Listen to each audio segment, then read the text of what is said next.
আলাইকুম রহমতুল্লাহ বরাকাতু। আলহামদুলিল্লাহ ওসসালাতু ওয়াসসালামু আলা রাসূলিল্লাহ বাদ। সুপ্রিয় দর্শক শ্রোতা ভাই বোন, আজ আমরা আলোচনা করব কুরবানির পশুর গোশত কিভাবে বন্টন করতে হবে, কয় ভাগে ভাগ করতে হবে সে বিষয়ে। সূরাতুল হজে আল্লাহ সুবহানাহু ওয়া তাআলা ইরশাদ করেছেন ফাকুলু মিনহা ওয়া আত'ইমুল বাঈসাল ফাকির। অন্য আয়াতে তিনি ইরশাদ করেছেন ফাকুলু মিনহা ওয়া আত'ইমুল কানিআ ওয়াল মু'তার, যার অর্থ হলো তোমরা কোরবানির পশুর গোশত থেকে নিজেরা খাও এবং তোমাদের প্রতিবেশী, আত্মীয় স্বজন বা যারা দুস্থ নন এ ধরনের মানুষদেরকে খাওয়াও, হাদিয়া দাও, এবং যারা দুস্থ অসহায় গরিব মানুষ তাদেরকে দান করো।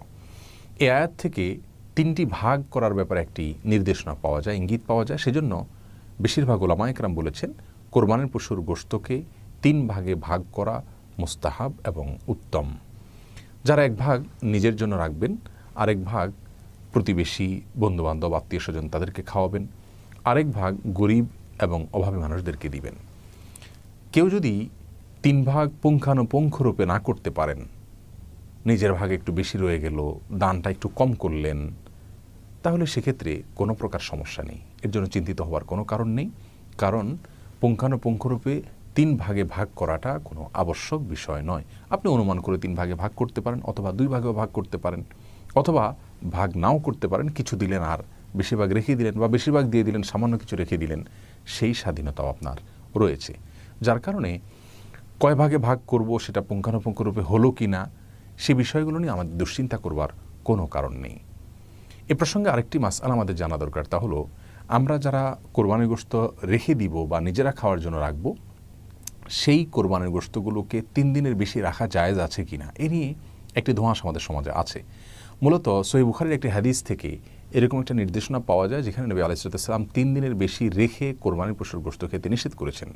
কিন্তু সেই নিষেধাজ্ঞাটি পরবর্তীতে তিরমিজি এবং আর অন্যান্য হাদিসের কিতাবে বর্ণিত বিশুদ্ধ একটি হাদিস দ্বারা রহিত হয়েছে। নবী আলাইহিস সালাম পরিষ্কারভাবে আগের সে বিধানের রহিত হওয়ার বিষয়টি জানিয়েছেন। যার কারণে 3 দিনের বেশি যদি কেউ রেখে খেতে চান কোরবানির গোশত, তাহলে সেটি সম্পূর্ণরূপে এখন জায়েজ রয়েছে এবং এটা নিয়েও কোনো প্রকার বিভ্রান্তিতে থাকার কোনো কারণ নেই। অতএব কোরবানির পশুর গোশত আমরা 3 ভাগে ভাগ করার চেষ্টা করব, অনুমান করে করলেই ইনশাআল্লাহ বিদিনিল্লাহ মুস্তাহাবের উপর আমল হয়ে যাবে। আর আমাদের দেশে অনেক সমাজের একটা ভাগ নামে ভাগ তোলা হয়। যেমন কেউ কোরবানির পশু জবাই করেছেন, তার পশু থেকে 3 ভাগের 1 ভাগ তারা তুলে নিয়ে যান এবং তারা পরবর্তীতে গরিব দুঃখীদের মাঝে বন্টন করে দেন। সন্দেহাতীতভাবে এটি একদিক থেকে ভালো যে সামাজিকভাবে গরিব এবং অভাবী মানুষের কাছে গোশত পৌঁছে দেওয়া হয়, কিন্তু এর আরেকটা খারাপ দিক হলো যিনি কোরবানি করেছেন তিনি হয়তো তার পরিচিত কোনো গরিবকে দিবেন, অথবা তিনি হয়তো গরিবকে এখন দিবেন না, ফ্রিজে রেখে পরবর্তীতে দিবেন, খাওয়াবেন, অথবা গরিবকে 3 ভাগের 1 ভাগ পুরোপুরি দিবেন না, যেহেতু ইসলাম তাকে স্বাধীনতা দিয়েছে।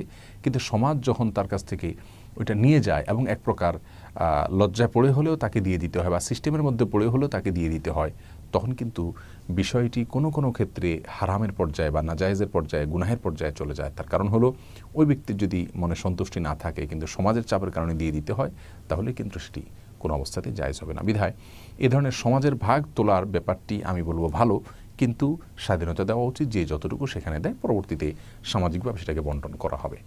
বাধ্য কোনো অবস্থাতে করা উচিত না বা সিস্টেম বানিয়ে নেওয়া উচিত নয়, যার ফলে মানুষ একরকম অঘোষিতভাবে বাধ্য হয়ে যায়।